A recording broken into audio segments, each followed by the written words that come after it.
What's up, y'all? Welcome to the Undrunken Podcast.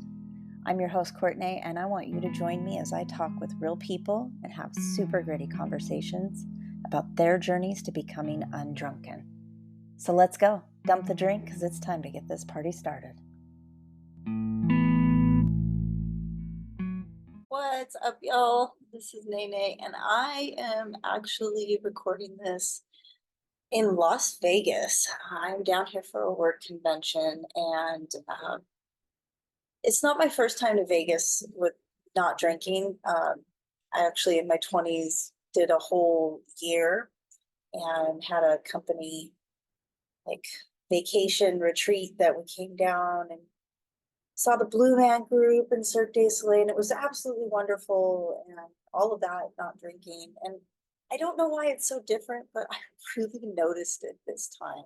And even a coworker of mine, and I applaud his effort, to do a dry January, but he's here in Vegas and he's like, I just can't not drink in Vegas. And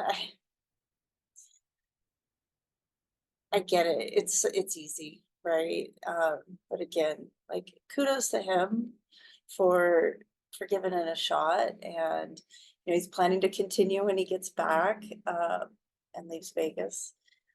And it got me thinking of my friend Ryan, whose episode I really have enjoyed re-listening to. He was a bartender in Vegas, and so definitely was thinking about him while I was down here and sent him a text because he also did the dry January. He shared in his episode about, being the end of January and friends being like, oh, come on, it's the end of January, but it's still January, But this episode's great. It's with my friend Kelly, and I absolutely am so stoked on this chick. She's rad. She's super rad, and she's very straightforward about the fact that it was a 4-year journey to her final sobriety date. And now 12 years later, here she is. I think you're going to really jam with this episode. She's super interesting. She's into a lot, very philanthropic spirit, and I really enjoyed talking to her and getting to know her. And I can't wait to meet her in person. We have a mutual good friend, and we definitely just totally vibed. This is the 34th episode, which I think is just killer. I actually recorded this about 6 weeks ago, and it was right before our 6-month milestone episode, and I was hoping to get a clip in, but a lot of traveling the past few months, which has made production a little tough. But another podcast that I have discovered recently, my friend Shannon has a pretty rad podcast. You got to check it out. Who You Know with Shannon Higgison. Um, Again, super good human. He and his wife are two of my favorite people, and he does an amazing job with his podcast and the production of it, and the video. And check out his Instagram. I'll link to that too because he's got clips he's throwing up all the time, and uh, I just I really dig what he's putting out into the world. Um, the book that I'm reading, and before I share this next book, I gotta tell you, it's not that I read a new book every week. I just am typically reading 2 or 3 books at a time, and so I want to share those books with you. Uh, so the book that I'm reading right now, and probably concurrent with the work trip, so it's top of mind, is Fanatical Prospecting. I'm in sales, and well, for one of my jobs, and it's really good. It's no bullshit. I dig it. I'm about halfway through. Uh, and before we jump in, the other thing I gotta share is, man, caffeine. Like caffeine has got me just handcuffed right now. Like I am, yeah, I don't know. What about you all? Is caffeine something you struggle with? I promised myself that, when I dumped the drink for good, uh, I wasn't gonna worry about the other things that I was drinking, at least for a while, just because I don't know. I think respect the change, right? I was a pretty good drinker for a lot of years.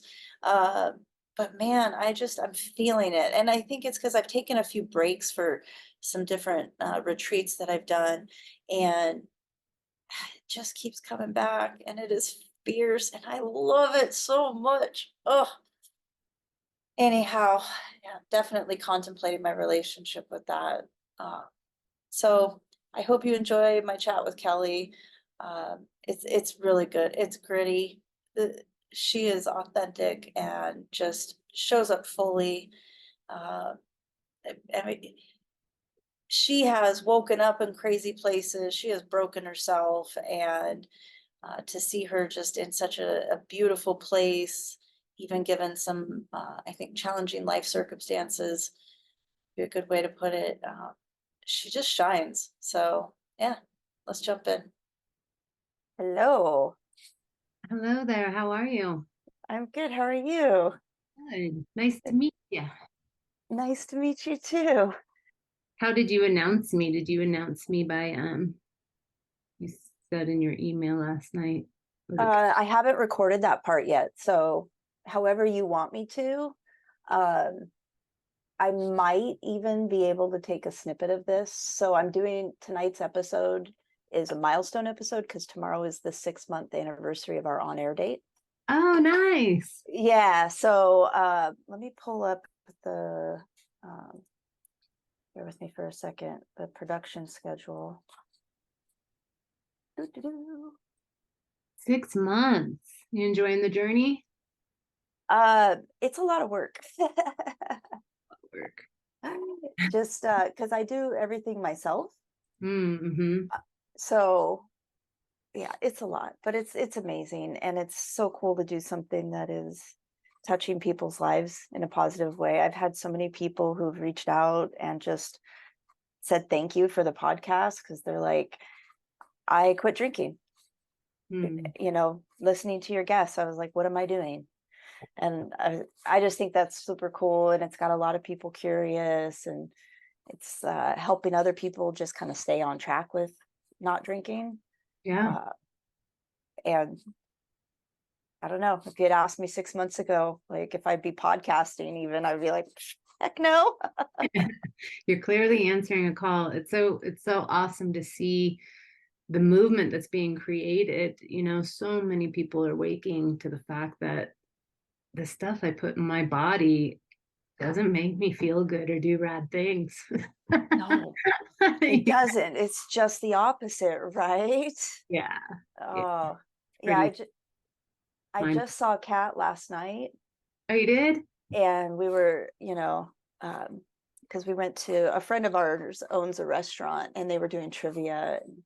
It's really cool because he doesn't drink.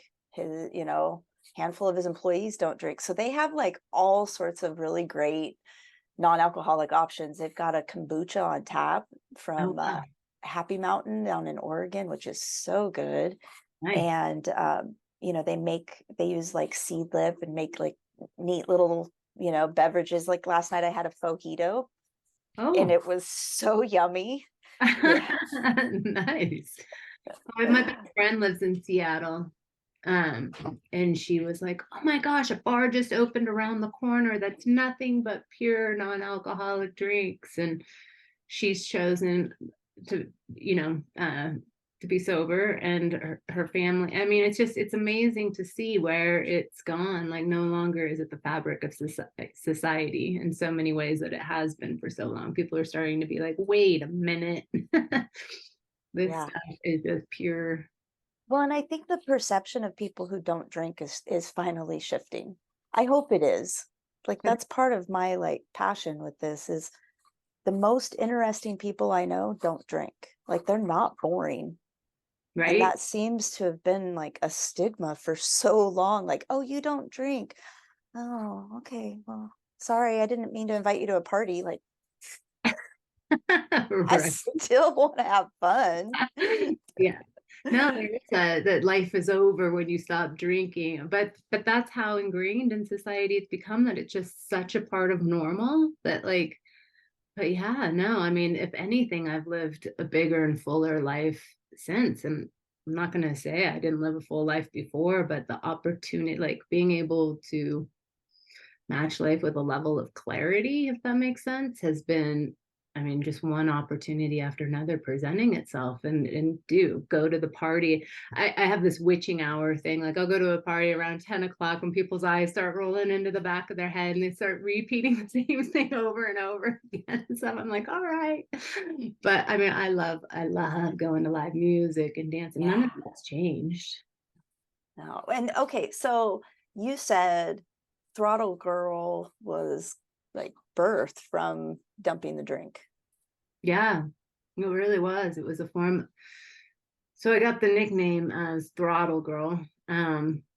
Actually commercial fishing in Alaska many, many, many moons ago. And so it's ironic that, a couple chapters down life, I ended up turning to the motorcycle, and it became such a healing part of my journey to ride motorcycles. And then that led to being that girl on the bike, if you will. And so everybody naturally assumes that Throttle Girl is just that. It's about an external throttle. But my call to action always as Throttle Girl has been about grabbing the internal throttle, about going within and going to the places that, quite frankly, scare the crap out of us often, and coming out the other side. And I do a lot of philanthropic work and the motorcycle community around that. I love when people write to me and tell me their personal story and what they're trying to do to overcome the challenges and adversities in their life, and I like to try to rally behind them. And so yeah, ultimately though, as my journey, like it got to a point where I get that there's a ton of people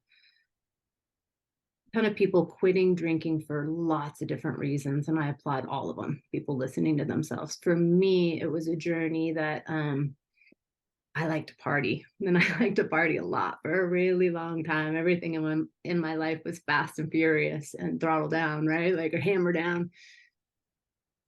And it got to the point where I had a lot of fun for a long time, and then I started getting troubles, and then I started getting problems, and then I was really getting to a place where I didn't like the choices and the actions. I didn't like the situations I was landing myself in. And quite frankly, I didn't like myself. I wake up out of wherever it was that I went and be like, what in the hell? That's not me. And know it in my heart and constitution, but being severely independent, since learned that that's also a trauma response. I like to try to figure out that there is some softness and grace that can be applied in there too.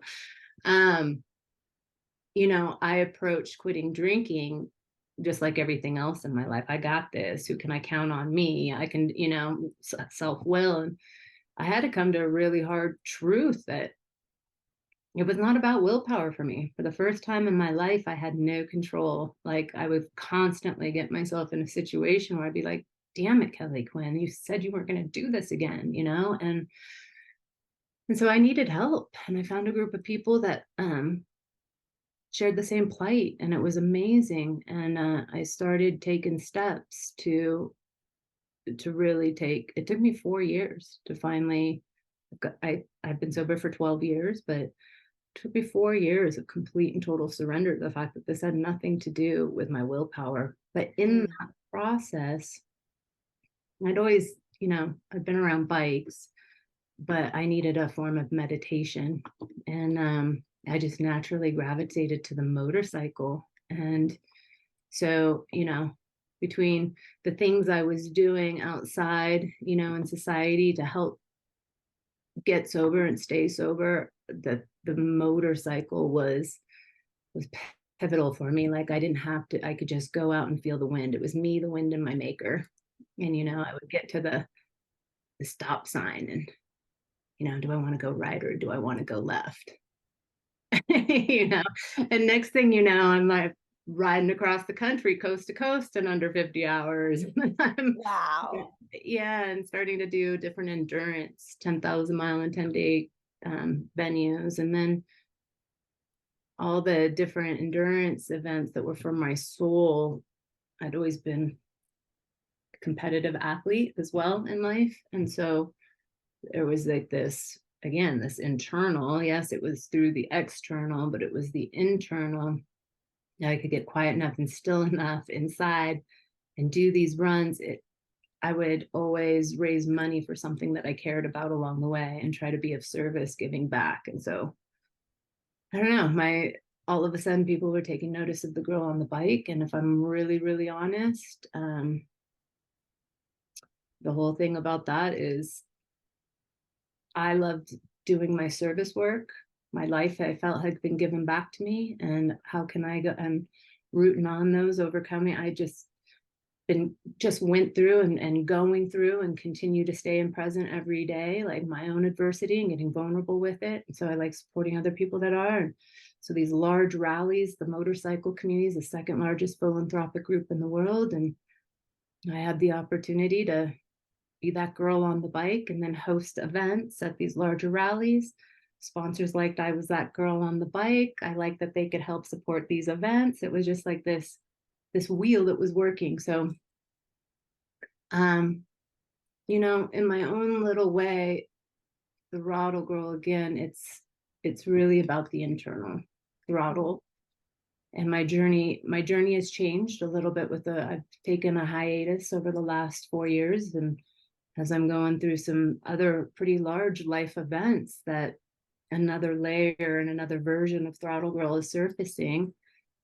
And I'll be able to get back out on the road and do stuff. But I really want to connect with, you know, do it through my adventures, whether it be on a river, whether it be on a motorcycle is not all I do, right? Like, but this internal journey within, like, I want to pair the two through adventures. You know, I want to create space for community and people who, you know, the sober journey in particular being a large facet of it. Like, let's go have a kick-ass time. Let's get deep. Let's get raw. Let's grab that internal throttle, but let's grab the external throttle, whatever it be and whatever we're doing, and combine it all and have some fun doing it, right? And heal. And yeah, so we'll see where Throttle Girl goes in the future, but that's the long drawn out version of what I've been blessed to do the last decade of my life. But constantly growing. All I know is the life that I live on a daily basis. I just don't drink no matter what.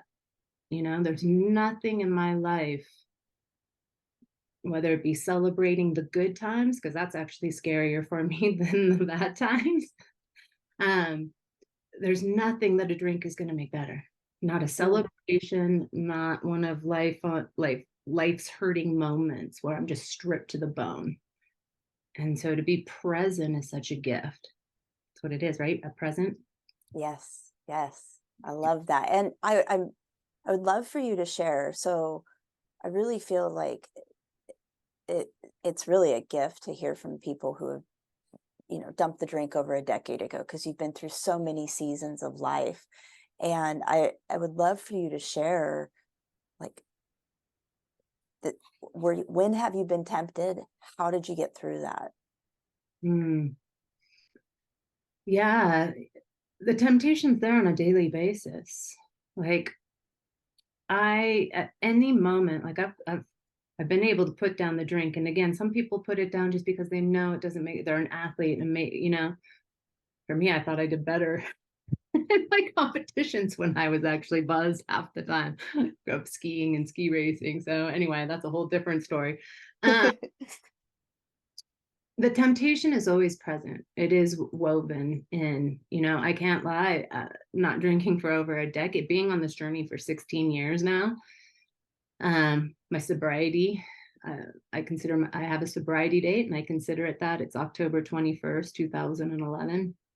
So over 12 years now. And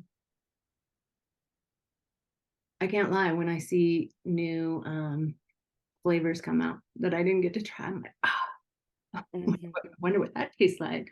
I can be driving down, there's a project that I had going on the coast. I'm in Lake Tahoe here on the coast, and so it's a commute. I'd have to go through Napa, And I'm not going to lie there either. Like I would drive through Napa and I love the beautiful vineyards and had wine club memberships at a lot of the vineyards and stuff down there. And here I am, like a decade away from putting it in my body, and I could taste it.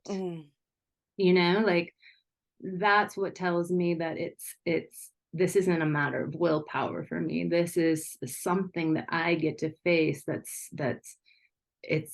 It's a dis-ease. Every time I put alcohol in my body, it literally grabs my soul, is the way I feel about it.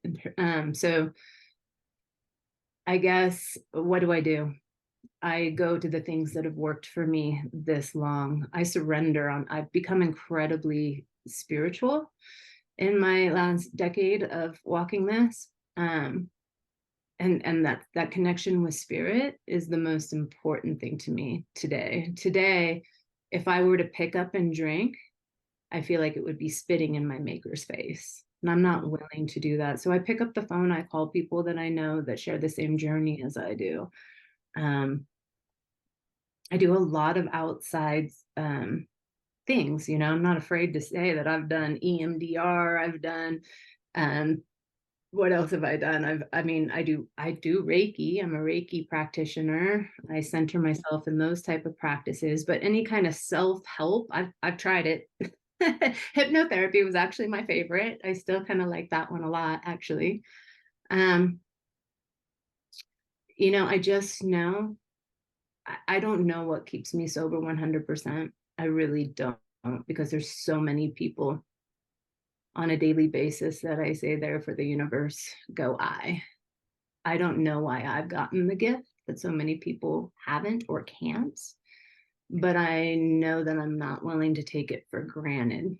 So I see it today, like I see like going through Napa, holy, that's enough just to keep it so real for me. That keeps me practicing the things that I do on a daily basis to keep me there. I'm not under the illusion or the delusion that I'm one bad decision away from having everything that's been so freely given to me taken away. So 12 years, 4 years to get there. Like that's a lot of life. And you say it's just been like the best years. It's been the best years in terms of clarity. It's also been my hardest years. I don't want to, for me, the journey is all about this and that. Like if on a constant, I'm going to unleash my spiritual hippy dippy on you. If I think of the duality sign, right? The yin yang symbol, it's light and dark. And that line that separates the two is not a straight line. It's a curve, and my life has not been a straight line, but today, because of the clarity and because of being willing to feel all the feels and face all the feels, which is why I drank. I didn't want to do that, right? And so by doing that, it puts me in a position where I can be a witness to this and of that. And I can choose which one, I want to feed, if you will. But I've had a lot, like you'll see me as the girl, like a lot of people only know me as that girl on the bike or that girl on the skis or that girl on the river. Where's she going now? And that's okay, because I am that girl. But to judge my outsides by my insides, like a lot of times I'm a little girl with pigtails, sucking on my 2 fingers, just dying for somebody to hold and rock me. And that is okay today too, right? Like, and where I go with that, I guess, is just I've had a lot of amazing times out there on the bike, and you see all this adventure in that. But what goes on behind the scenes that I don't necessarily air so much, that I want to actually start walking towards and getting even more vulnerable that way on my shares, is you didn't see that when I got sober, I had to learn how to put some boundaries in my life and some very toxic relationships. That was not easy. Tough love is not for the person that you're giving it to. I had to abandon toxic relationships that I thought were healthy, that I had to learn were not. I had to I didn't say I had to. I got to take care of my father with leukemia and help walk him to the other side in his journey. Rowdy, rough. I got my grandmother who came to me with a garbage bag of clothes and Alzheimer's. And I got to try, and I got to take care of her for the last years of her life and her journey over. Like, there's so many big things in life that I'm present for with this clarity that it feels sometimes like life has been hard and heavy, and it has been. But the grace granted to me by like showing up for those moments or something, I would never change. But I'm not going to say it's not me shooting rainbows out my rear end and farting fairy dust. It's just not. That's not what life is. You are so fucking cool. Oh my gosh. Kat has been telling me for years to talk with you. And she's like, oh, you and my friend Kelly, like, you are just like, I love how real you are. And like, not afraid to own, like, these are some really vulnerable things that you're sharing. And it's beautiful. And like, thank you, like, for showing up so authentic. Well, thank you. I mean, isn't that what we've got all in all? Like, I'm going through some of the hardest time. I'm not at liberty to speak a lot about what I'm going through right this moment, but it is like those other things I just said. It's more raw and rowdy than the trespasses and some of that. And I'm sober. I'm like, I thought all this, excuse my language, I don't know if we can say that. I thought all this shit was done. Like, when you got sober, like, you didn't have to deal with this kind of stuff. But here's the deal, it's the next teaching on offer.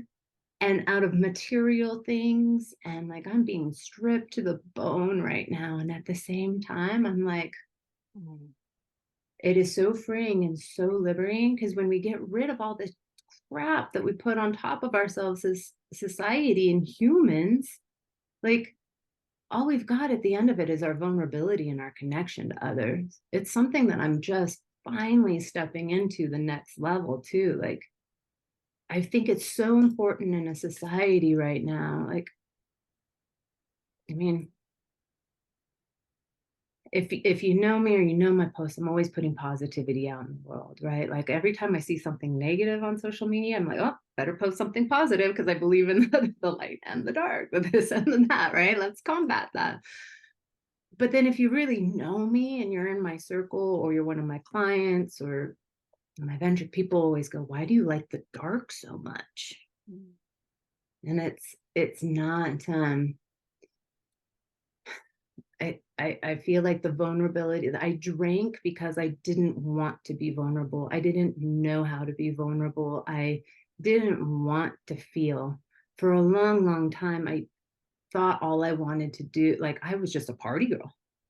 Yeah, I had my first drink at 9 years old. I was not off at the races by then, but by the time I was 13 or so, I was getting my game on pretty solid. And, to be able to carry that through my life and through all the different life circumstances I had, the bigger the parties got, the more access I had to stuff. And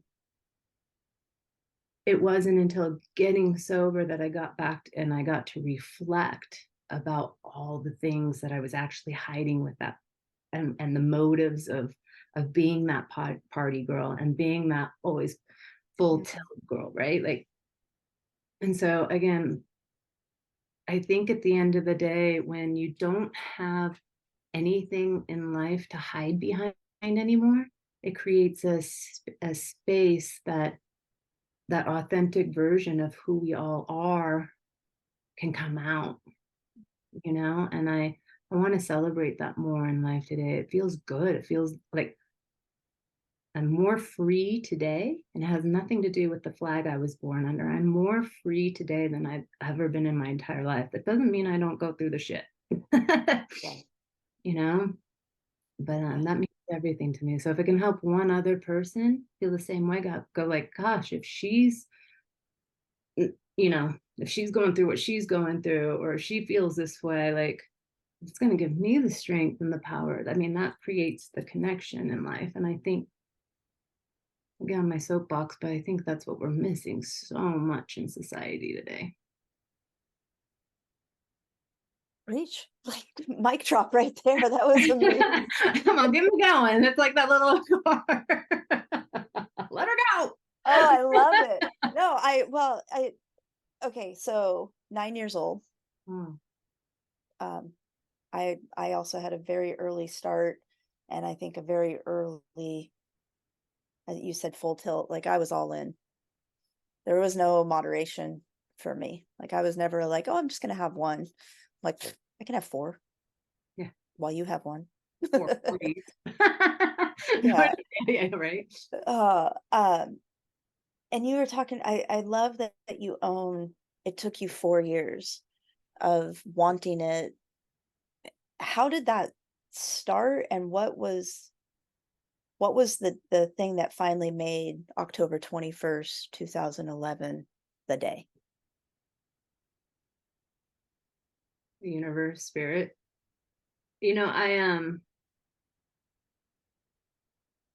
I woke up that day, and I woke up on the 20th on my own couch, gratefully, but not remembering what had transpired. And there was this deep, deep sorrow. Like I didn't know how to keep living the way I was living, but I didn't know how to live any way different. So I was stuck at this crossroad, right? Choice point. And yeah, I found myself emotionally and spiritually bottomed out. I just couldn't, I didn't know what else to do. And actually, if I backtrack a little bit more, that was not the 21st. That was actually my journey probably 2 years prior to October. On the 21st, so the way it all happened, so the way it all went down, like the first time I had really, I'm just gonna say it, I got no shame in the game. I found myself in a really bad position, passed out behind a dumpster in a local bar that I frequented. Had no idea how I had gotten there. I mean, there's so many, I've woken up in different states towards the end of my drinking. I've been in hospital beds. I've been arrested. Like, these are not places that I ever fancied myself ever going, from going from the party to ending up in these kind of situations. Like, and I've, yeah, broken my face in 13 places in a pretty horrific accident. They put Humpty Dumpty back together pretty well, but it was raw. And I just knew I couldn't drink anymore. And I knew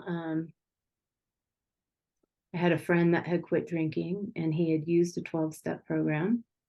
And I called him. I'm like, what are you doing? I need to do what you're doing. And truth of the matter is I wasn't ready to hear what I needed to hear. And I used every excuse in the world to figure out why I was different and why I didn't belong in doing anything like that. And yeah, and then through time, I'd put a little bit together, and then I'd come back. And it wasn't until I was really ready to surrender and look at myself and truly allow the help of not only a 12-step program, but then all the other things that I did do outside of that. So I don't know. I honestly, it's a question that perplexes me every day, why I got it and have been able to keep it and so many can't or don't. I've lost more friends to making bad choices while drinking, you know. But yeah, so even in surrendering, like my process, like I never surrendered fully. Like there was always, oh, I can do that, but I won't do this, and this. And that kind of stuff kept me, again, relying on my will. It's like a cancer patient, right? Like if it was up to will alone, and a cancer patient could cure themselves on will, they would. It's the same thing with those of us that face alcoholism. Thank God we have a choice, though, today, where so many other isms and so many other things that people face, they don't have a choice. right? Like, so it's an interesting, and they don't create the wreckage that so many people do with addiction. Cancer and other said horrible things that people are tasked to face. But yeah, again, I was constantly taking control, thinking that I could control it on my own. And then like I said, that story of waking up on the couch, that was 2 years prior to my sobriety day, about halfway in the 4-year journey. And then this is an interesting story. I don't know what made me do this either, but I was driving to San Francisco and I stopped at a favorite Mexican food place that was always kind of like the halfway point between Tahoe and San Francisco for like hangover central. Go get some chips and salsa. I mean, it was like a stomping point for me, right? One way or another.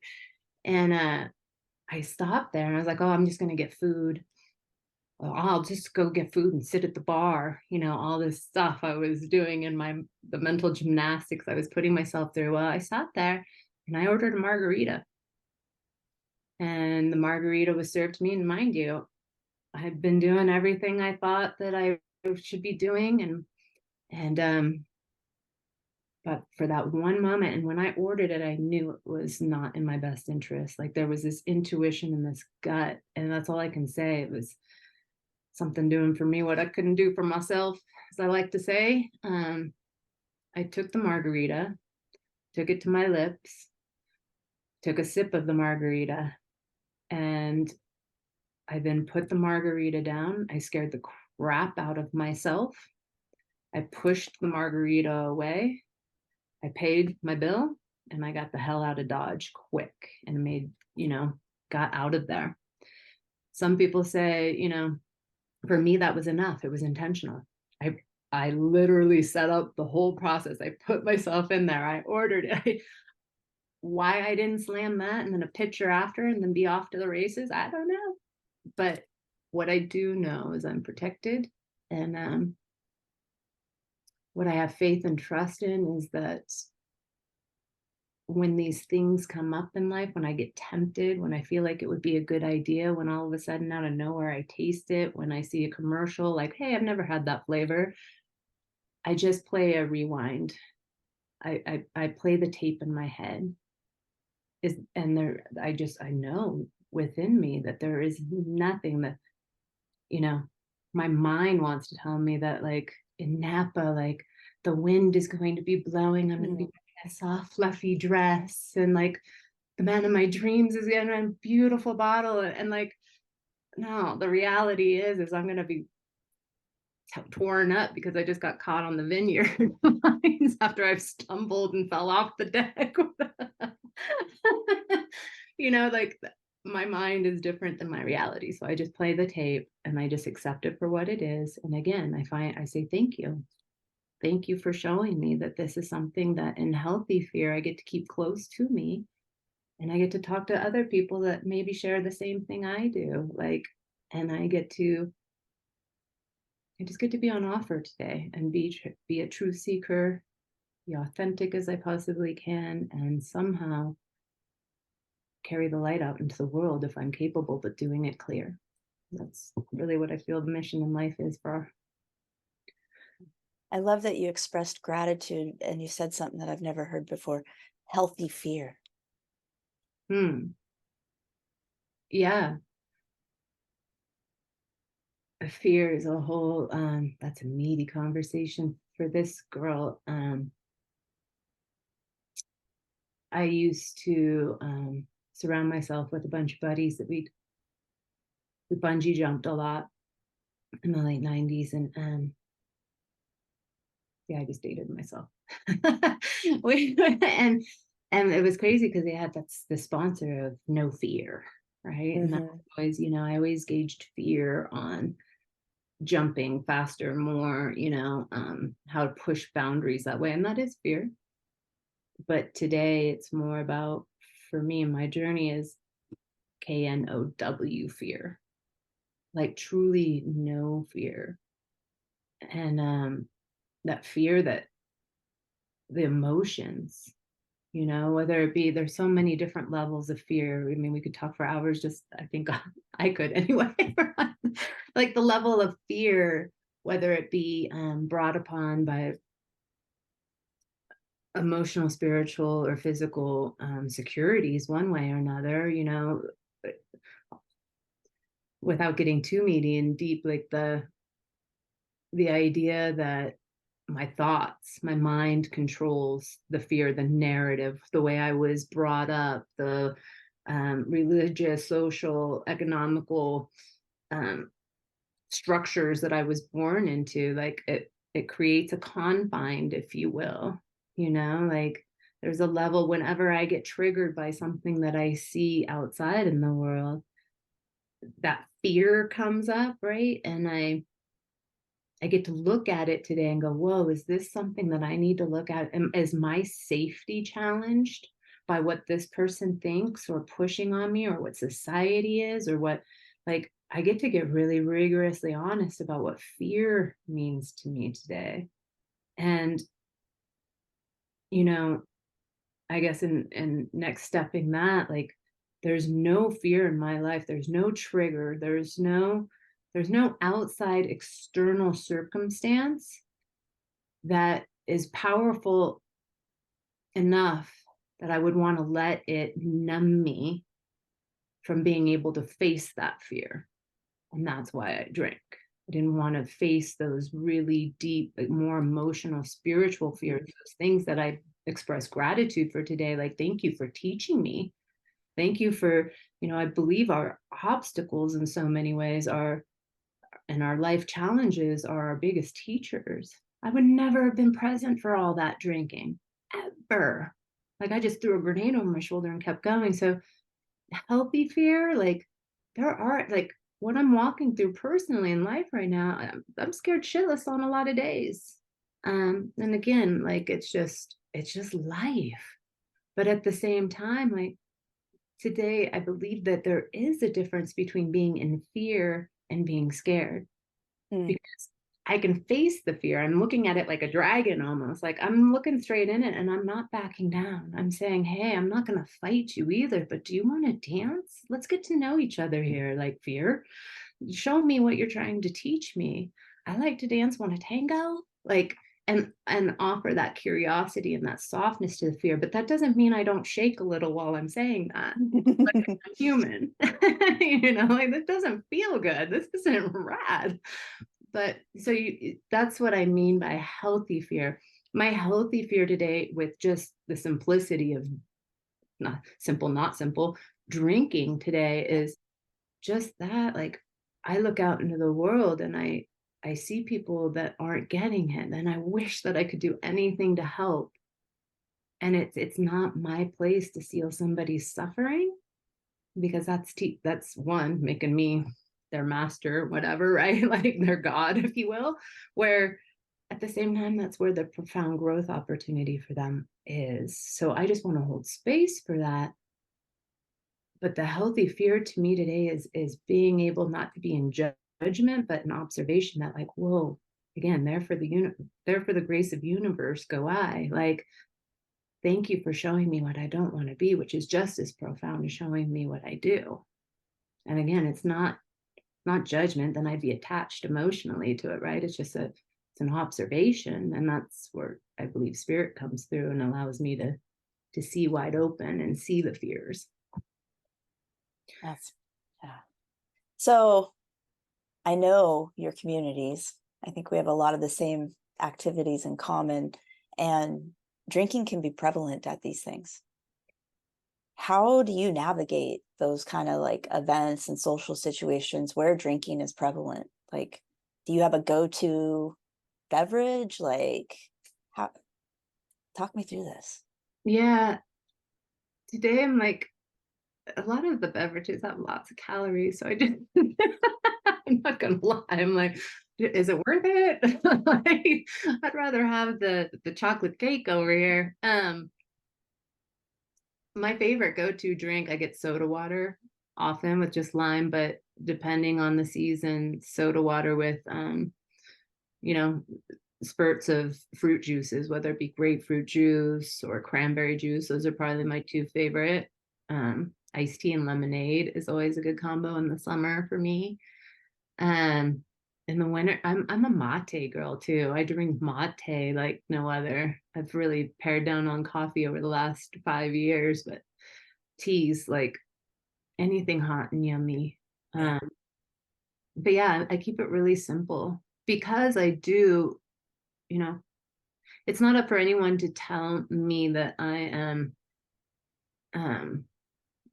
what we define as an alcoholic, right, in society. Just like it's not my responsibility, it's a personal journey. So with that being said, it's a slippery slope for me in my experience. Like I said, I'm a decade plus from having a cocktail and I can still taste it. Like it's a slippery slope for me to get, when they get too real, I'm like, ooh, doggy. And so I just personally, I don't tempt fate that way for me. That doesn't mean, I have a lot of friends that love NAs that have been rocking the sober journey for a long time and these other kinds of cocktails. And so yeah, it's a personal journey. For me, I keep it simple. I keep to the bubbly water and stuff like that. There's nothing to me more refreshing after getting off my mountain bike than one of those super cold, I think they're called spindrifts. It's like grapefruit juice and bubbly water. And it's just like, oh, it is so, so good. Yeah. I'd like to invest in one of those companies. Like the amount go through, it's ridiculous. Or start your own, right? Right? No joke. There's something there. As far as the social scene is concerned, like, yeah, my schooling and stuff, at the end of my drinking, I was in the, I'm an athletic trainer. And I worked with high-end athletes and was in that world.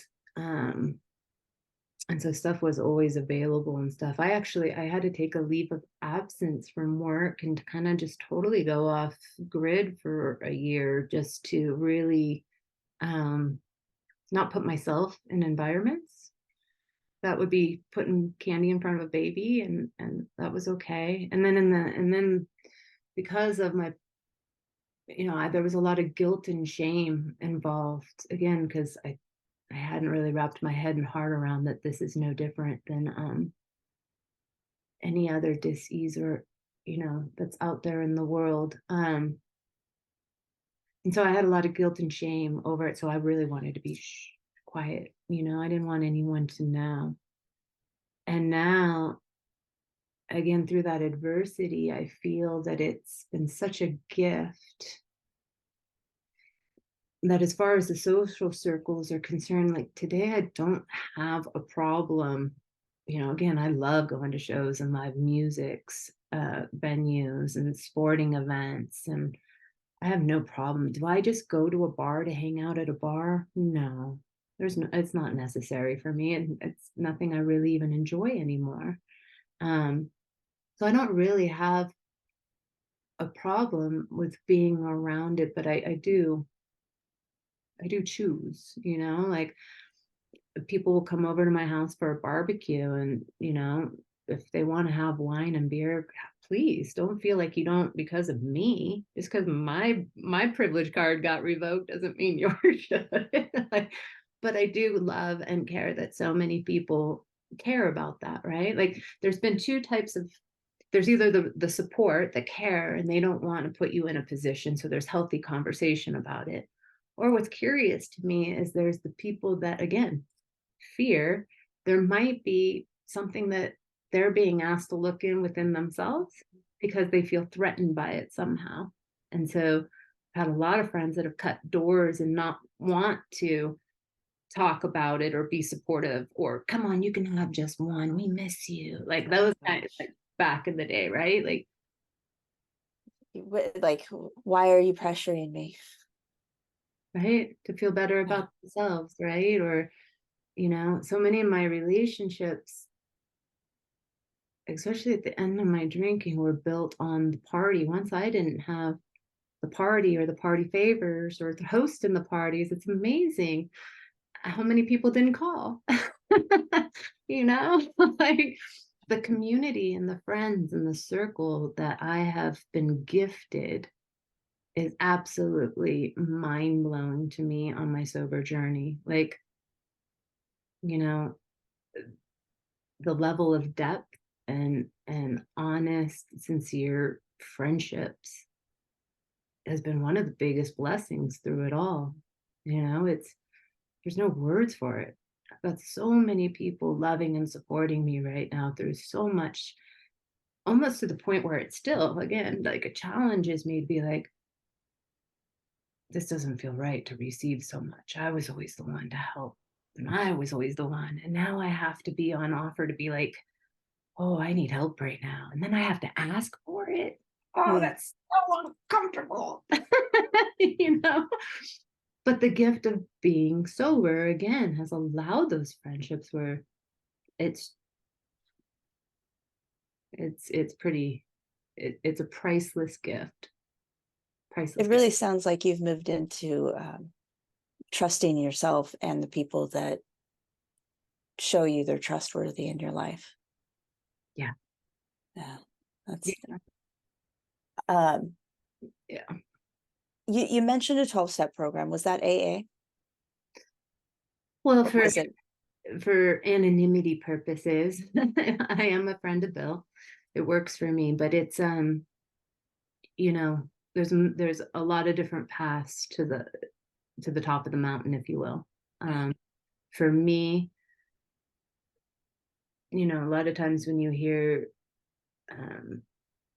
things about AA, you know, we have this spiritual anonymity where we're allowed to just go in and be ourselves. We're not defined by so much of the things that society defined by. And so for that anonymity, I don't really talk much about it. I try to protect that at any cost. Yeah. That amongst other things, have really been profound. Like I said, I get little cracks, things as the foundation was set for me there, but I would journey outward. And I've gotten a lot of love support from different communities, whether it be holistic health. I do a lot of shamanic trainings. I do Reiki. I do, like, I've really stepped into this space in life over the last number of years. It's more about just holding space and for myself and others in the journey. So I don't turn anything down. Honestly, I'm curious as hell.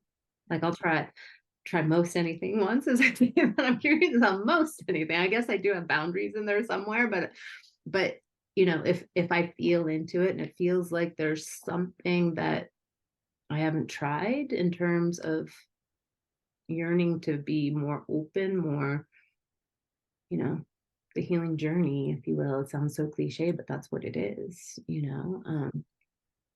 And I asked that question with motive. I love sharing resources with people. Yeah. And especially because everybody's path is so unique, especially someone like yourself that has this plethora of, you know, things that you have worked with, and I mean, amazing self-care. Like you just very self-aware, high in self-care. Like, I want to share those resources. That's why I asked about that. It's just like, I want to have a list. So what resources would you share with somebody that, you know, is in their journey? You know, if somebody is questioning whether they are or aren't an alcoholic, I do urge them to get in touch with AA. It's their journey and their journey alone to figure out if they are or aren't. Take what you need, leave the rest behind. When a person is ready, they'll get what they need. That resource, as much as it's the spiritual foundation is anonymity, right? Like, the resource is there. You can go onto aa.com, and there's meetings now with Zoom. People can get on meetings. frequently. And that resource is huge. There's millions of us. I love that it's such a big community and just full of people that, I mean, nobody's getting paid to do this. They're volunteers. Yeah. Yeah. I mean, it really is, if only the world worked in such fashions. Like it really is. It's how do I want to say this? You know, what I found with those that are open about their alcoholism and facing the disease is it's much like I experienced. I've had several different chapters in life. So I mentioned earlier the commercial fishing. When your life is on the line, like when you know that there's a brotherhood, sisterhood, right? Same thing in the fire department. Like there are certain things in life, communities that kind of know that bond, but we have that. I sometimes feel sorry for people walking through things in life that there isn't the support. Doesn't mean it's easy to grab for, and a lot of people don't. In fact, most people don't, sadly, statistically.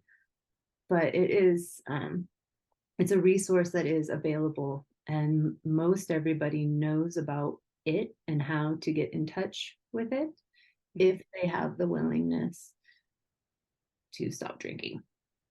Then there's tons of people. Spirit's just been so good to me. Like there's been mentors that have been dropped in my life that have become teachers, and there's places that I have been that have moved my soul and led me to other things. There's lots of retreats in the world. I mean, everybody's journey is so individual. It's hard. Like you can come up with a ton of resource lists, but like what I need might not be what you need, and that's okay. You know, but there's so many resources for the healing work. And oftentimes, like I found out, I drink for other reasons that, quite frankly, I need help in that arena too. Like, take childhood development for 500, please, Alex. Yeah. Like, I mean, there's so much support, and then that's been my story of the journey. This led to that, which led me over here, which led me here, and then the connect the dot board got bigger. And you know, I hope I never stop learning and growing and reaching and being curious, you know. Yes. Yes. Oh, Like, wow. I love that. What would you say to your younger self about alcohol? It's okay. Forgive yourself. Love yourself. Give yourself what you needed. You know, there's oftentimes, still to this day, I get real quiet if I find myself really overwhelmed. I had this thing as a little girl, little Kelly with pigtails. I would go hide in dark spots. Like, favorite thing to do was to hide in like the clothing racks when my mom was shopping at Nordstrom. See how long it took me to figure out she had lost me. I'll just be down here waiting. No, but like, or go in the closet. I mean, on a serious note, like that really happened. But I would rock. I would be in pigtails. I would suck my two little fingers, and I would sit and I would just rock to soothe myself. Right. And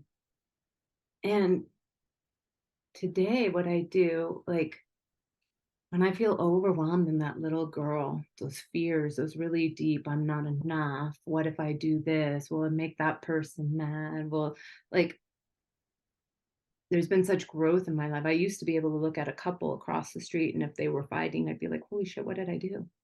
You know, like, right? Like, I mean, there's those feelings that aren't mine to own anymore. But like, whatever might be bringing up fear from little Kelly, today I will go in and do a visual where I actually grab her while she's rocking, and I will be the mother to her now as an adult. Like today I can hold space for little Kelly and I can say, it's okay, I see you. It's okay. You know, you're scared, I got you. And I literally walk, there's a lot of meditations I walk through in life today that help me bring me back to that center of like, that's punting right back to like fear versus being scared, right? Like I can still face the dragons in life, but I can sit there and rock Kelly today and know that I just need to take things simple. Nothing's too overwhelming that's gonna make me abandon myself to nothing. Nothing is going to make me abandon myself today.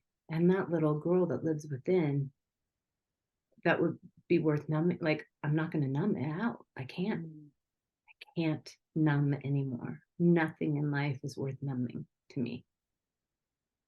You know, I'd much rather be forged by the fire. But yeah, you know, what else would I say to little Kelly? You know, that I think that there's a level of in the sober journey of, especially when there's guilt and shame wrapped around it, and the facing of not being able to stop, and the wreckage that maybe was created, and that self-forgiveness is huge. It really is. I've come to acceptance in this life right now that I am human, which that alluded to me before. Like I was always trying to have a level of perfectionism. If it looks like this, if I do better, do more, I'll be more seen. If I do, right? Like, and there's this level of humanness today that doesn't have space for any sort of level of perfection. I mean, that's just delusional thinking, right? And so for me today, what I know now, and it's only just beginning versus what I thought then. And little Kelly, I would tell her to embrace the imperfect moments because they're perfectly perfect. Like really embrace the messiness, embrace the not knowing. Like there's so much liberation saying, I don't know. Or even, oh, I got that wrong. Better try again. You know, like there's so much don't have that self-forgiveness that comes with the I'm not a god. I'm not a deity. I'm not any of that in this life. I am human, which means in my idea that I've come here to mess up, to screw up, if you will. Like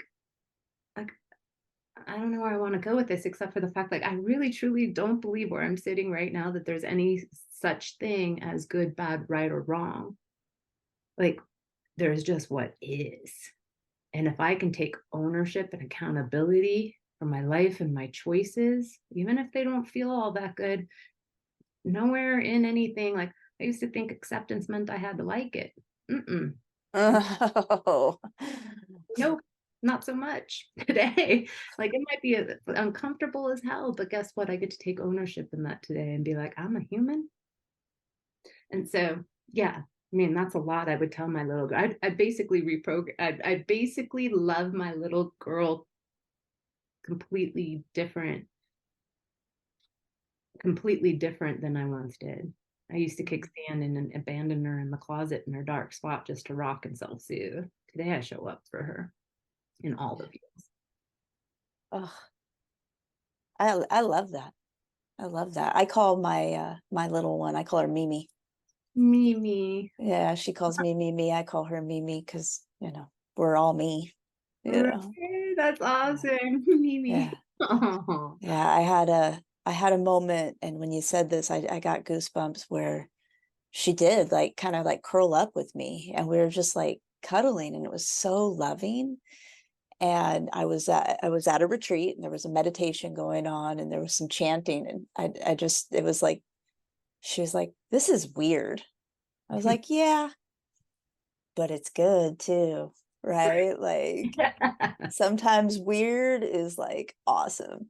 And it was just such a a real moment. Like she was there, like the love that I felt. Like I don't have kids myself. I don't know what else to compare it to though, as like holding a child and just feeling that love. Like it was, those are life-changing moments for me. Yeah, it Yeah. sounds good. Yeah. Isn't it brilliant at a certain point? Like, it's fascinating journey to really go in the deep end and think about. But like in society, we put so much focus on the external, where it's the internal journey that is so profound. And what you're talking about is having a relationship with yourself and the imprinting and the programming and just being able to take that journey within. Like,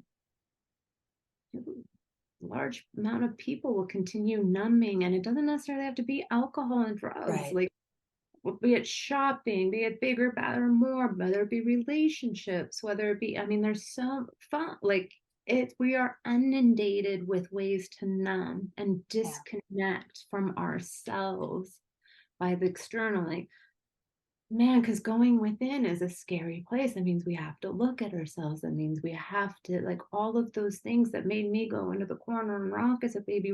I had to look at that to heal it. Like, Yeah. you got to feel it to free it. And that's the hardest truth when it comes to a life living, clear.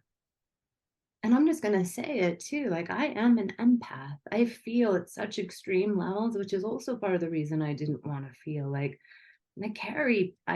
without learning how to hold space to be able to realize what is mine to carry and what isn't. Like, I will carry the weight of the world, which is not my responsibility. Like, I'm not, again, I'm not a god or a deity or anything else. My shoulders will not carry that. So, but when I look around sober community, it's hard for me not to go, like, we are like empaths unite to a certain degree. Like, like, no matter what we've been through, like the stories that I hear the community speaking about are just like, wow, like they are depth and they're full of joy, but they're full of pain, and to be able to go through that emotional roller coaster, if you will, and really truly hold space for the beauty in all of it, and to feel at that depth, it feels to me like I've been like tapped on the shoulder to a certain degree, that like, this is also your cloak and your cape. This is your superpower. There's again light and dark, but like, you have I don't know how I want to say this other than by being able to truly feel at the level of depth and capacity, and today be walking a journey where I can better, not always, tell what is mine and what isn't to carry, but to just hold that space. It's like the sober community is space holders within the society at large. Like, to be able to, like, I don't know, it's just a profound rabbit hole I go down to often when I find myself within the sober community going, wow, we are the feelers. We're the, we can't hide behind anything anymore. That's a pretty damn exposed place. Nothing to hide behind. I still try to hand behind Amazon.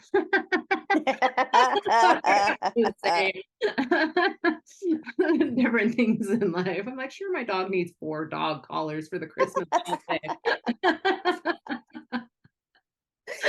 I didn't even know I needed this, but yes, send me 10. Right?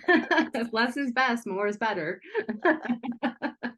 Not really, but yeah, I mean, that's just the honest truth too. I can, see today where it's not just like I have the ism. I want to, I want to feel. I mean, I open a bag of chips. I don't stop until the bottom. It's just who I am.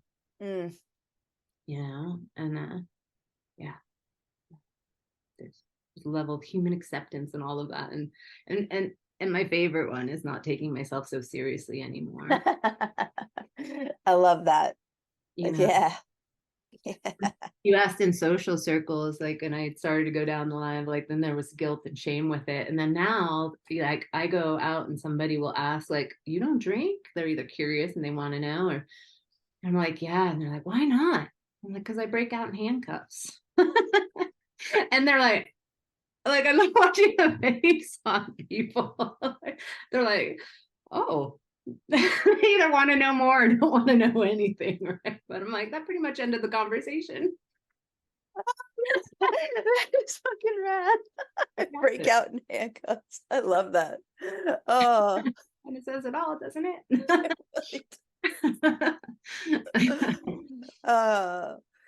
Kelly, I would love to do so I'd say mountain biking is probably one of my first loves. And so I love the wheel of life. And I call the key areas the spokes, right, in my wheel of life. And I'd love to do quick fire with you, just like a sentence or two on like how being undrunken has affected these spokes in your wheel of life. If you're game. Sure. All right. How has being undrunken affected work? I'm available to show up today. I have integrity and pride in my work today. How has being undrunken affected money? That's an ebb and flow. That's an energetic currency, but being able to be present, again, it's opened, as far as money is concerned, it's really opened different layers of my understanding of what that energy is and what it represents. How has being undrunken affected love life? Always growing, always growing. I no longer take hostages. How has being undrunken affected family? I've learned how to have boundaries, and I've learned also, I've learned a lot with family.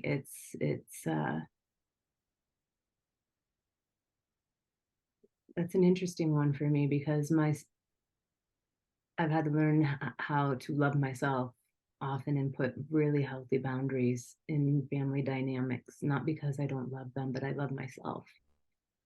So, yeah. That was one of the next spokes, was how has being undrunken affected self? It's been my everything. It has led me back to a life worth living. A life not only worth living, but a life of realizing that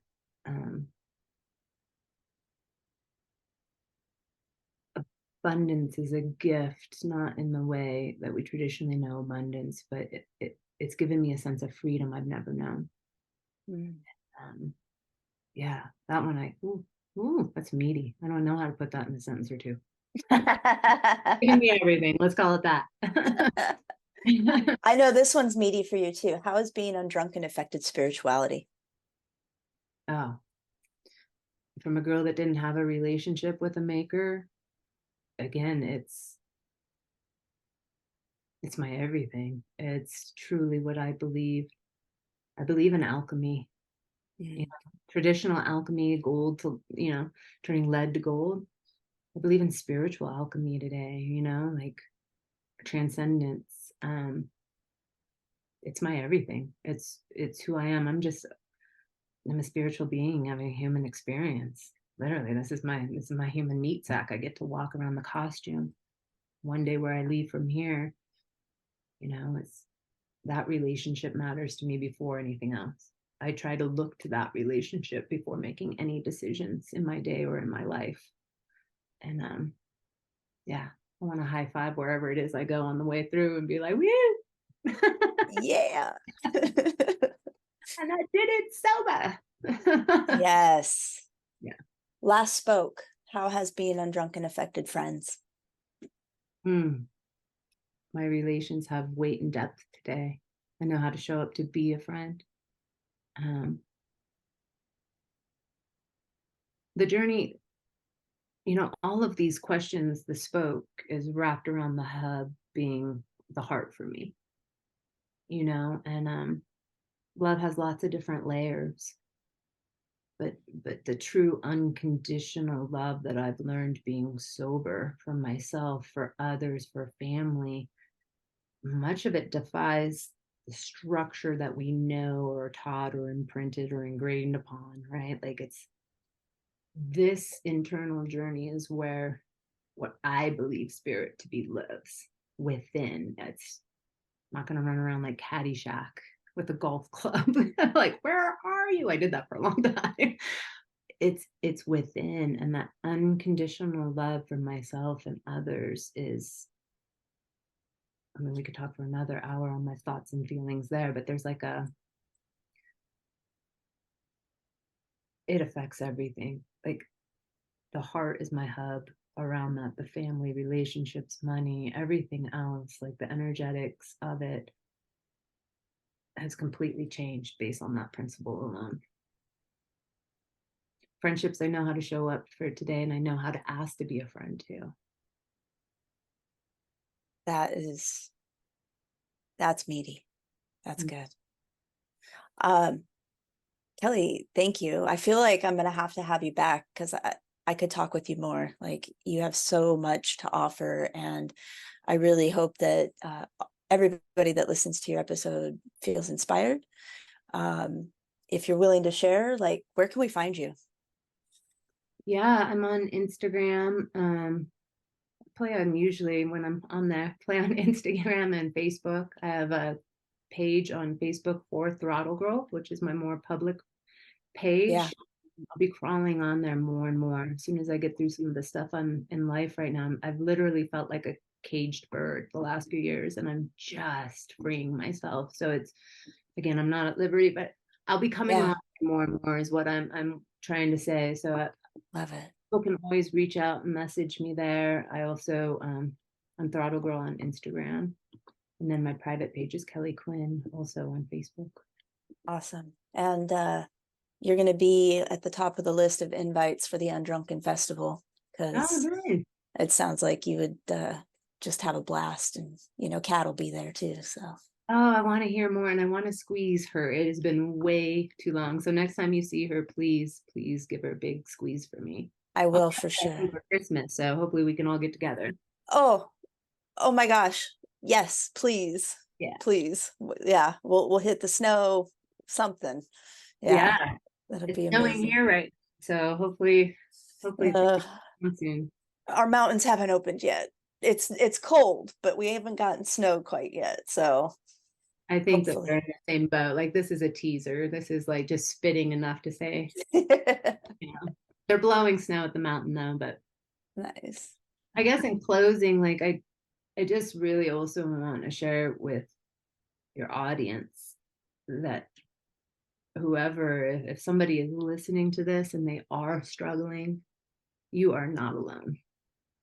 You are not alone. There are resources, like just mention, like, throw me a message. I will be glad to help on a one-on-one basis in any way I can, to point and direct to things that have worked for me. But yeah, I mean, we are not alone in this world. As much as we've been separated and only bright, shiny things out there in the world,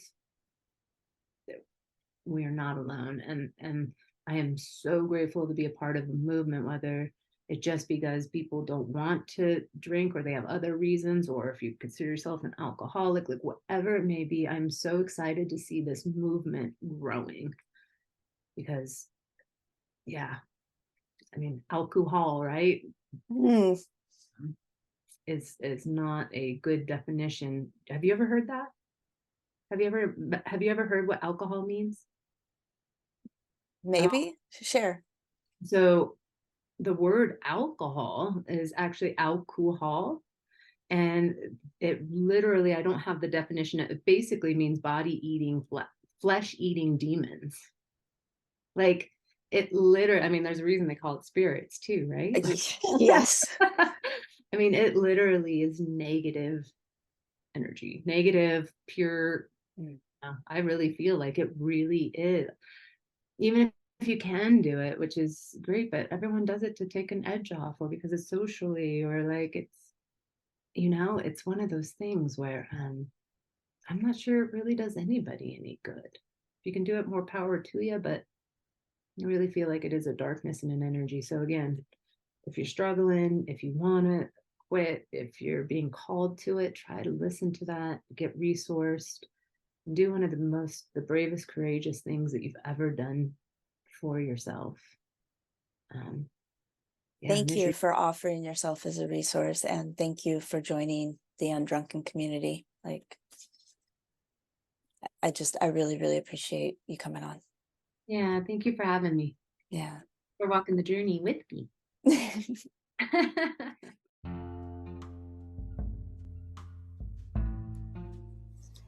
Thank you so much for joining me. I look forward to sharing more with you as we continue to explore being undrunken together with friends.